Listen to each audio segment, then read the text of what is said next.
नमस्कार, आपका स्वागत है मन की आवाज़ न्यूज़ में। मैं अमृत सैन और आप देख रहे हैं मन की आवाज़ न्यूज़। जैसा कि हमने आपको बताया कि सोनेला में माता जी के मंदिर पर मेले जैसा कार्यक्रम आयोजित है और भोजन प्रसादी उसका ये दूसरा पार्ट है। दूसरे पार्ट में देखिए लोगों ने किस तरह से भोजन प्रसादी ली समस्त ग्रामवासियों में। हालांकि सोनेला गांव में 4 जातियां ही रहती हैं, जिसमें प्रमुख रूप से माली समाज, फिर रावल समाज, राणा भील समाज और ग्वारिया समाज रहता है।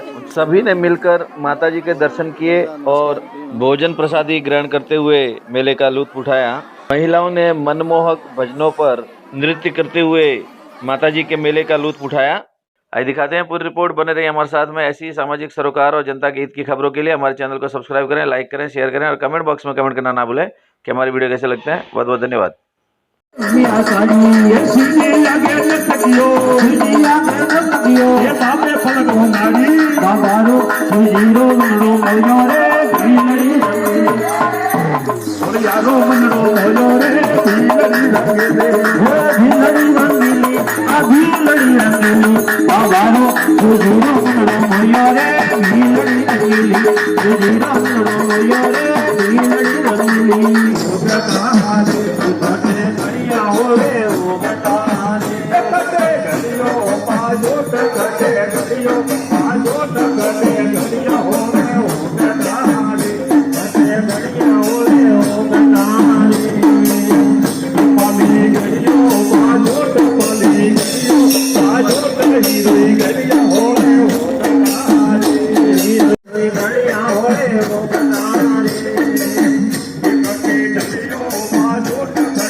Thank you.